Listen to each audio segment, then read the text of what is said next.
नमस्कार NDS YouTube channel को आपन को स्वागत। प्रथम हेडलाइन राहुल गांधी देले बड़ बयान कौन देले जानवा पूर्व वीडियो को लाइक एंड सब्सक्राइब कर दियंतु। बीजेपी आरएसएस ये इनका काम डिफेमेशन है।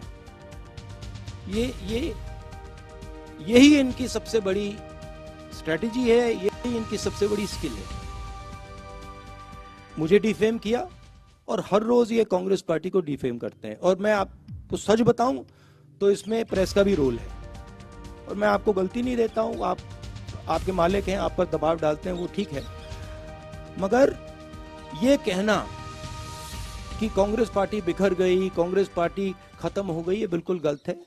कांग्रेस पार्टी एक विचारधारा है, देश में बहुत जीवित है, लाखों करोड़ों लोगों के दिल के अंदर है और यही पार्टी है जो बीजेपी के खिलाफ लड़ रही है, जो पीछे नहीं हटती है, आइडियोलॉजिकली लड़ रही है और यही पार्टी बीजेपी को आने वाले समय में हरा के दिखाएगी।